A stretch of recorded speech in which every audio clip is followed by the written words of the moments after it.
Hello again, and welcome to a PSP Success series. I'm Rosie, and you must be really tired of me by now. If you aren't, go to the first video. You have nothing to do here. Just kidding.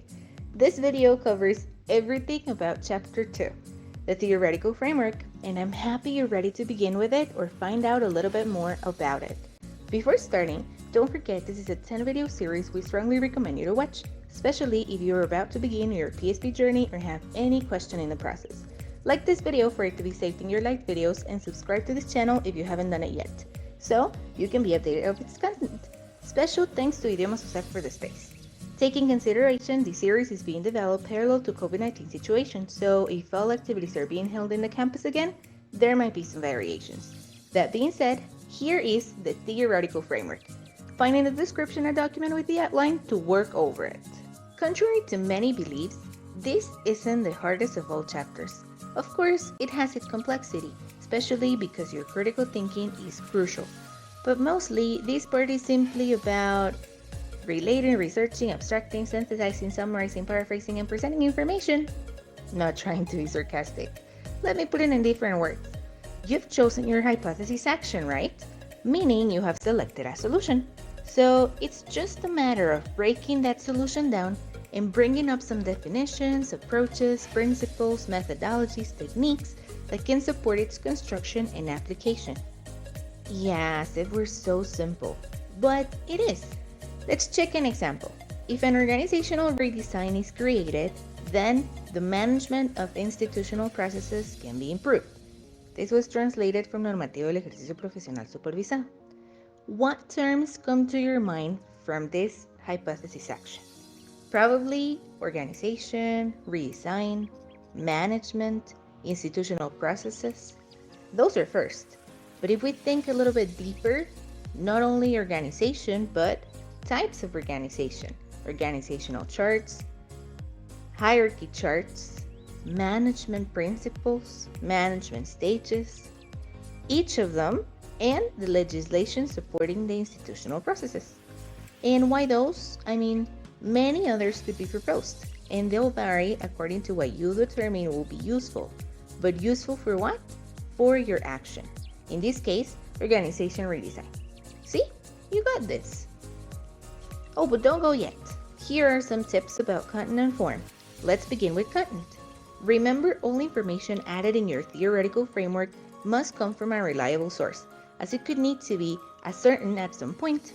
Having that in mind, make sure to refer to Google Scholar, scholar.google.com, or credible websites in terms of online material and, of course, trusted printed literature.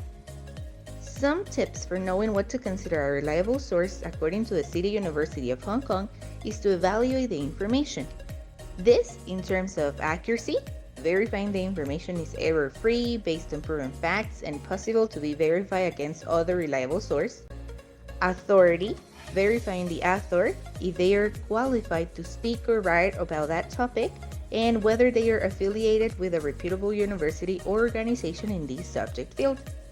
Objectivity, verifying the intended purpose of the information, whether it's facts or opinions, and whether the information may be biased or not. Remember, bias is correspondent to personal beliefs.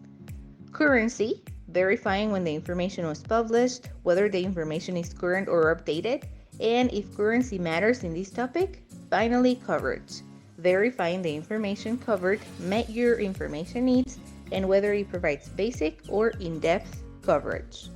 When selecting a website, remember the web is a vast network of unfiltered information sources.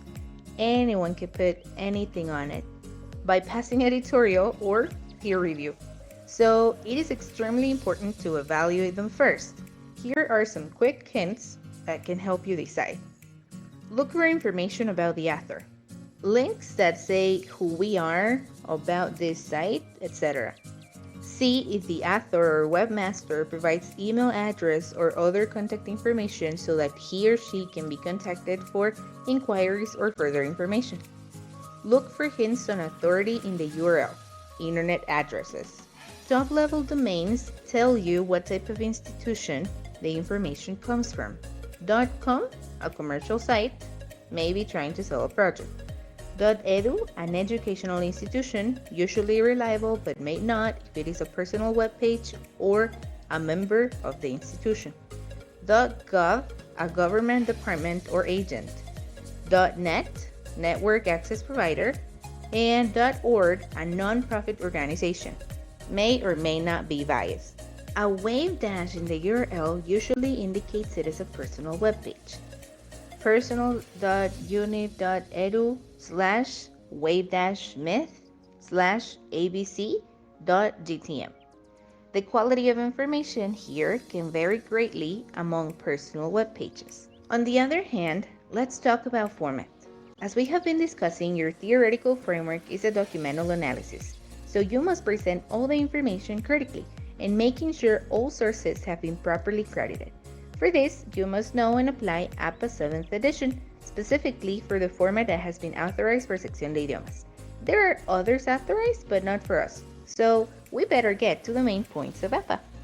Getting a little theoretical, APA style is a writing style and format for academic documents such as scholarly journal articles and books. It is commonly used for citing sources within the field of behavioral and social sciences. There are two main things to keep in mind: in-text citations and the reference page.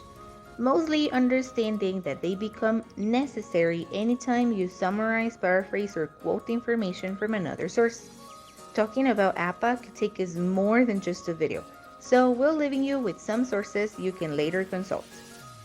owl.purdue.edu/owl/research and citation/apostyle/apostyle introduction.html.